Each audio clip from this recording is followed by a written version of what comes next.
Hello. हाँ मन्ना, मैं hospital पहुंच गई हूँ। हाँ, जल्दी आने की कोशिश करूँगी। हाँ ठीक है।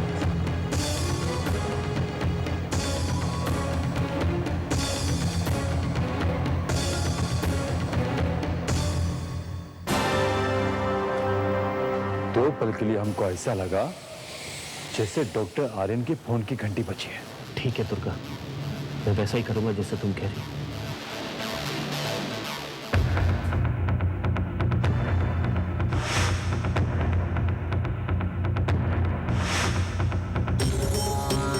वाह, वहां जाकर बैठो। कोई है तो नहीं? जाओ। रुको। क्या है इसमें? कुछ भी तो नहीं।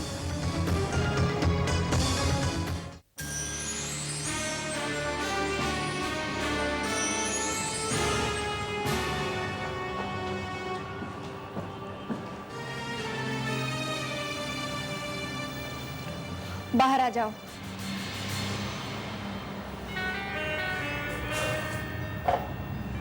अब पता चला मैंने तुम्हें ट्रॉली से बाहर आने के लिए क्यों कहा था। और प्लीज अब अपना फोन साइलेंट पे रखना। दुर्गा का फोन था। एक काम कर, तू यहां तलाशी ले, जा।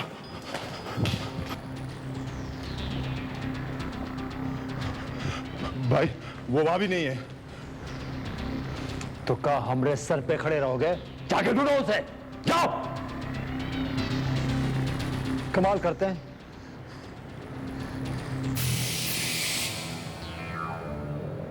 क्या कहा आर्यन ने? आपने जहां कहा वहीं आ रहे हैं। बहुत अच्छे, बहुत अच्छे। अब हम उसको बचाएंगे, जरूर बचाएंगे।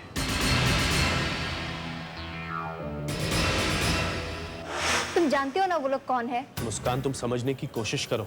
मैं कब तक इस तरह छुपता फिरूंगा, भागता फिरूंगा? अगर मुझे अपनी सच्चाई साबित करनी है तो मुझे उनके सामने आना ही पड़ेगा। और दुर्गा उनसे बात कर चुकी है, सारा इंतजाम कर चुकी है वो। मुझे एक बार उनसे बात करनी होगी। नहीं आर्यन, वो लोग तुम्हारी बात नहीं सुनेंगे। ये सब इतना आसान नहीं है। तुम क्यों नहीं समझ रहे हो? ये जरूर उनकी कोई चाल है, गहरी चाल। मुस्कान, तुम पहले ही मेरे लिए बहुत कुछ कर चुकी हो और मैं इस तरह कब तक छुपता फिरूं? और वो भी तब जब मेरी कोई गलती नहीं है। यही एक आखिरी मौका है मुस्कान, मुझे बाहर जाना ही होगा। मुझे ऐसा क्यों लग रहा है कि ये एक चाल है जिसमें फंसने के लिए आर्यन इस वक्त अपने कदम आगे बढ़ा रहा है। मुझे ऐसा क्यों महसूस हो रहा है जैसे कुछ बहुत बुरा होने वाला है। जी हाँ वृंदा आंटी, मैं आपके घर पर ही हूँ। खुशी का इंतजार कर रहा हूँ। नीलिमा भी है यहीं मेरे साथ। जी I am holding on. I am sure aunty, जल्दी पता चल जाएगा कि खुशी कहाँ पे है। नीलिमा भी अपने दोस्तों को फोन करके ट्राई कर रही है। देखिए आंटी, आप फिक्र मत कीजिए, खुशी जल्दी वापस आ जाएगी। या जी थैंक यू वेरी मच। वृंदा बुआ का फिर से फोन था ना? तो ये खुशी भी पता नहीं कहाँ चली गई है। इसका मोबाइल भी नहीं लग रहा है। ध्रुव प्लीज तुम एक बार और ऑफिस फोन करो, शायद वो किसी काम के लिए वहां चली गई हो। नीलिमा पिछले कई दिनों से वो ऑफिस आई भी नहीं और मैं जानता हूँ कि वो ऑफिस के बारे में सोच भी नहीं रही। दरअसल जिस रास्ते पर आजकल वो चल रही है, मुझे तो पहले से ही एहसास हो गया था कि अब तो ऐसी बातें होती ही रहेंगी। कितनी जिद्दी है ना, चाहे जितनी कोशिश करो उसे समझाने की, मगर अंत में तो उसने वही करना है जो उसने सोच लिया है। उसने क्या सोच लिया है ध्रुव? ध्रुव तुम उसके बारे में कुछ जानते हो? उस फैसले के बारे में भी जो वो ऑलरेडी ले चुकी है ना? देखो मैं उसकी बहन हूँ, मुझे उसके बारे में सब कुछ जानने का हक है। ध्रुव प्लीज, मेरी मुस्कान दीदी के भले के लिए, तुम्हारी दोस्त खुशी के भले के लिए प्लीज मुझे बताओ वो क्या सोच रही है जो तुम्हें भी इतना परेशान कर रहा है। उसने फैसला कर लिया है कि वो आर्यन को पाकर ही रहेगी। उसने जो वादा किया था आर्यन के साथ, उसे निभाने के लिए वो यहाँ आई है। अब वो आर्यन को भी अपना वादा निभाने के लिए मजबूर कर देगी।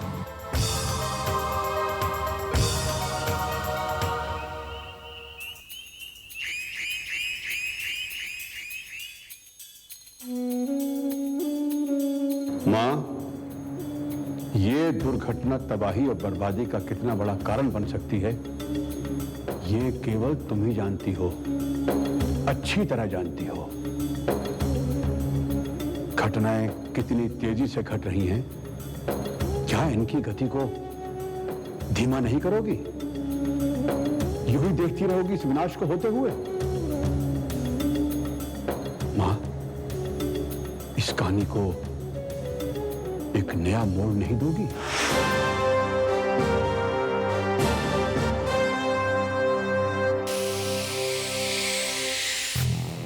ऐसे भी तो नहीं आया। नहीं, मैंने उनको कहा कि मैं संभाल लूंगा। गुड।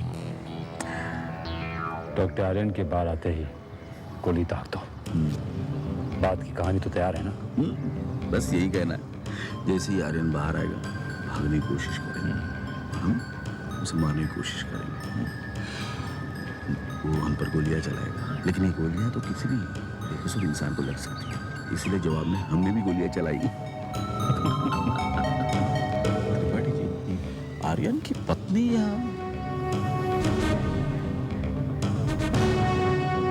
आर्यन की मौत के बाद इसकी बात का कौन विश्वास करेगा? कह देंगे दुख में पागल हो गई, गहरे सदमे में इसलिए कुछ भी बक रही है। समझ गए ना? अभी तक वो आया क्यों नहीं?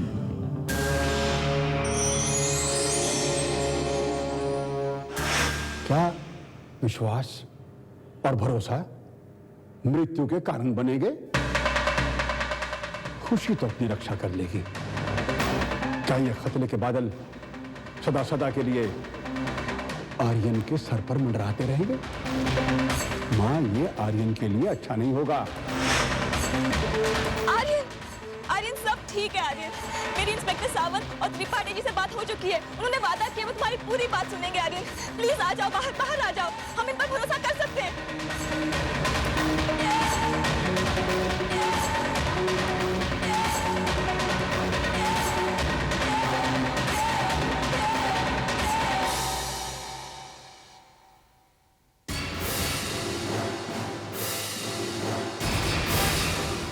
डॉक्टर खोली। ये क्या कर रहे हैं? ये डर जाएगा, प्लीज, डर जाएगा। भागिए आर्यन, भागिए।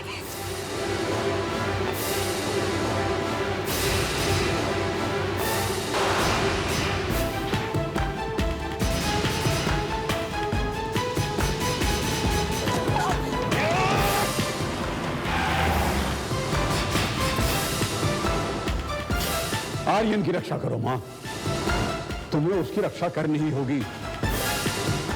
अपने बच्चे की रक्षा करो मां।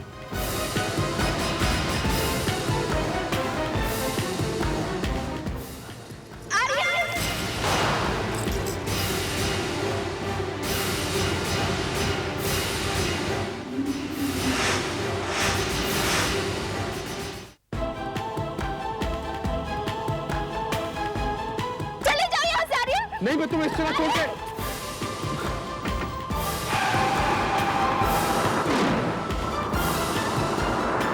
कान मैं चलाता हूँ, तुम आराम करो। अरे तेज चलाओ। वो लोग अभी भी हमारा पीछा कर रहे हैं, है ना? हाँ। जब मैंने तुम्हें कहा था कि कार में बैठ जाओ, तो फिर तुम मेरी बात क्यों नहीं माने? मुस्कान, मैं तुम्हें उस तरह छोड़कर नहीं जा सकता था। आर्यन, मुझ पर भरोसा करना सीखना पड़ेगा। मैंने तुमसे ये नहीं कहा था कि उन पर भरोसा मत करो। हाँ, तुमने कहा था। मगर तुम्हें कैसे पता चला कि वो लोग धोखा देने वाले हैं? बस मैं जानती थी। पुलिस वालों ने ही आर्यन पर गोलियां चलानी शुरू कर दी। मुझे तो विश्वास ही नहीं हो रहा है। ऐसा लग रहा है जैसे हम किसी तेज तूफान में फंस गए हैं। कुछ सोचा भी नहीं जा रहा है। मृदुला, अब हम क्या करें? आर्यन की मदद हम कैसे करें? लेकिन ये सब हुआ कैसे? 2 दिन पहले तो सब कुछ ठीक ठाक था, जब हमारी आप लोगों से फोन पर बात हुई थी। तो फिर अचानक ये सब कैसे हुआ? अब क्या हुआ, कैसे हुआ, इन सब बातों का वक्त नहीं है हमारे पास। इस तरह यहां खड़े खड़े इंतजार तो नहीं कर सकते ना। फिर खुशी भी तो उसके साथ है, उसकी जिम्मेदारी भी तो हम पर ही है ना। मुझे तो लगता है कि हमें पुलिस की मदद लेनी ही चाहिए। और फिर सारे पुलिस वाले खराब तो नहीं हो सकते ना। हमें कैसे पता चलेगा कि जो पुलिस वाले हमारी मदद के लिए आने हैं वो त्रिपाठी के आदमी नहीं है? तो फिर क्या करें? क्या करें? कैसे पता चलेगा कि आर्यन ठीक ठाक है? आर्यन को कुछ नहीं होगा पापा। काश मैं आपको ये बात बता पाती, पर नहीं कह पा रही हूँ, क्योंकि अगर मैं ये बात बताऊंगी तो उसके साथ साथ मैं आपको अपनी और आर्यन की शादी की टूटने की खबर भी सुनाऊंगी। मैं आपको नहीं बता सकती कि आज मैंने अपनी जिंदगी के सबसे बड़े धोखे का ही सामना नहीं किया। मैंने आज एक सच्चाई भी देखी है। मैंने देखा है कि खुशी को भले ही कुछ हो जाए, लेकिन मुस्कान आर्यन को कुछ नहीं होने देगी, कुछ नहीं।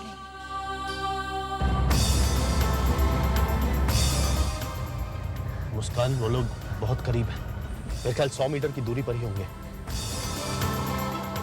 तुमने कभी बीच सड़क पर टेम्पो का एक्सीडेंट होते हुए देखा है? मुस्कान, तुम क्या कह रही हो? मेरी कुछ समझ में नहीं आ रहा। आर्यन, तुम जल्दी समझ जाओगे।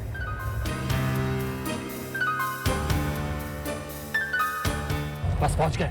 और तेज चलाओ।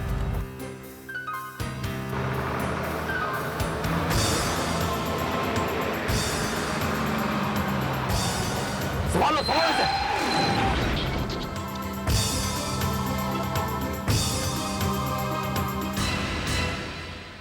मुस्कान, यू राइट। आर्यन, मैंने तुमसे वादा किया था ना कि मैं तुम्हें कुछ नहीं होने दूंगी।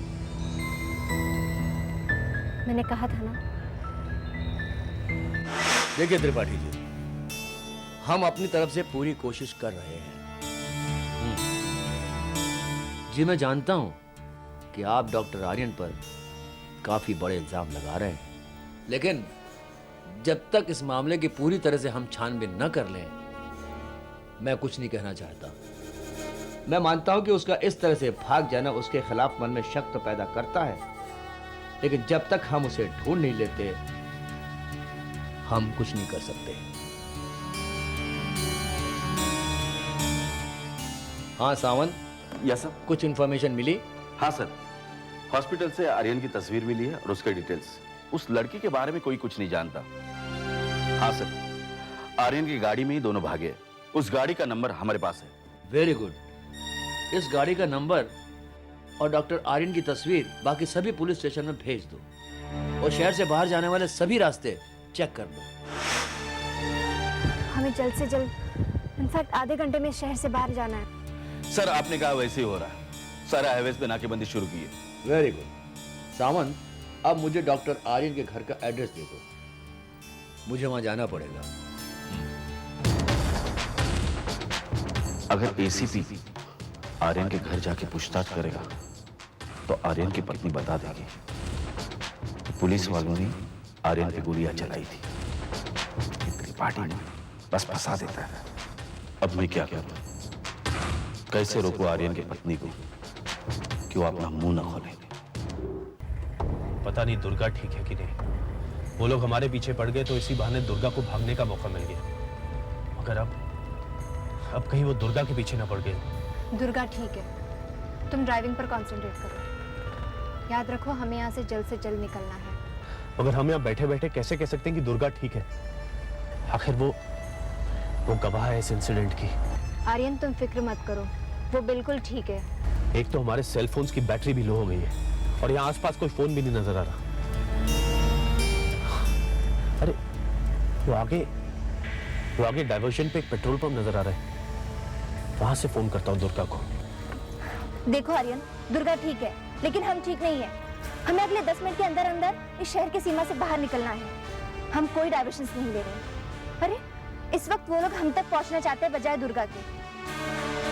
आई एम श्योर मेरे घर वाले भी मेरे लिए परेशान होंगे, लेकिन मैं नहीं रुक रही क्योंकि मैं जानती हूँ कि हम नहीं रुक सकते। तुम गाड़ी चलाते रहना, समझे? ओके। वैसे सड़क को मैं अच्छी तरह जानता हूँ। आधा किलोमीटर और फिर हम शहर की सीमा के बाहर होंगे।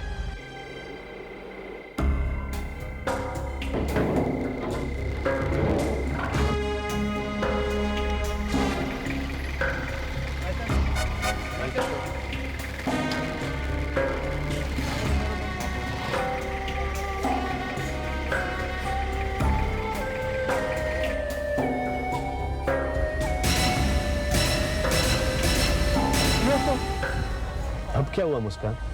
मुझे तो आगे कोई मुश्किल नहीं नजर आ रही। लेकिन मुझे दिखाई दे रही है। गाड़ी रोको।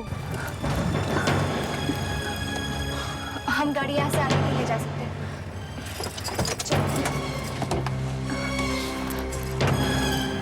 एक आदमी और एक लड़की दोनों इकट्ठे हैं। सफेद रंग की गाड़ी है। नंबर नोट करो MH15 AS 4713। हमें यहाँ से पैदल चलना होगा। पैदल?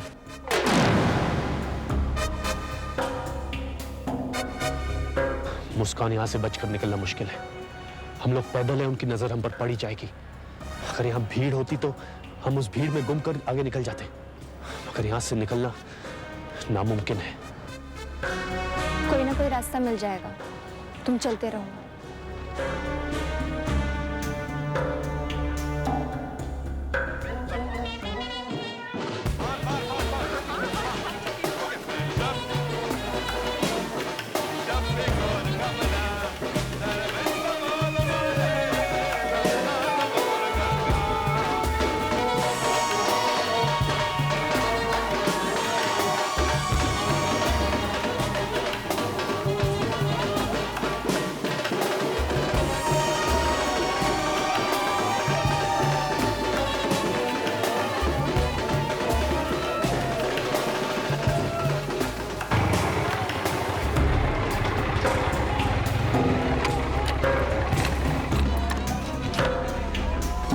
ये रही उसकी तस्वीर।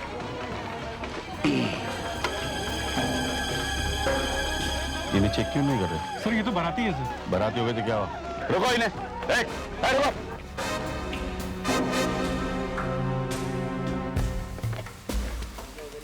चलो।